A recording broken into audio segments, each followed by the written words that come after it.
అయితే ఇది కేవలం ఒక బీఆర్ఎస్ పార్టీకి వ్యతిరేకంగా పెట్టినటువంటి పార్టీ కాదు.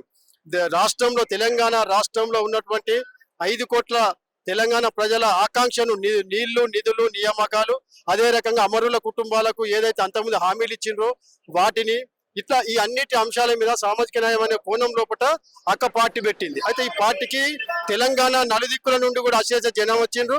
రేపు సింగరేణి కార్మిక వర్గం మొత్తం కూడా సింగరేణి పరిరక్షించుకోవడం కోసం, మెడికల్ బోర్డు పునరుద్ధరణ కోసం, విఆర్ఎస్ ను సాధించడం కోసం, ఇలా సింగరేణి బకాయిలను గవర్నమెంట్ ఇచ్చేటువంటి బకాయిలను సాధించుకోవడం కోసం, ఇట్లా అనేకమైనటువంటి ఇన్కమ్ ట్యాక్స్ ను మాఫీ చేయించుకోవడం కోసం, ఇట్లా సింగరేణి నూతన కోటర్ల కోసము, కొత్త బావులు వేలంపాడుతో సంబంధం లేకుండా నూతన బొగ్గు బావులను కొట్లాడి సాధించడం కోసం ఒక బలమైన రాజకీయ శక్తి అనేది అవసరం ఉన్నది.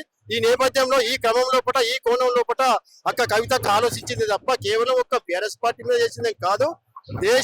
రాష్ట్ర ప్రజల యొక్క మంచి చెడు చూసుకొని వారి యొక్క అమూల్యమైనటువంటి హక్కులను కాపాడడం కోసం మాత్రమే ఈ పార్టీ ఈ క్రమం లోపల తెలంగాణ రాష్ట్ర ప్రజలకు బీఆర్ఎస్ గాని, కాంగ్రెస్ గాని, బీజేపీ గాని ఏ పార్టీ కార్మిక ప్రజా వ్యతిరేక విధానం అవలంబిస్తే మాత్రం అవన్నీ కూడా మాకు శత్రువే అనేది మేము భావిస్తాం.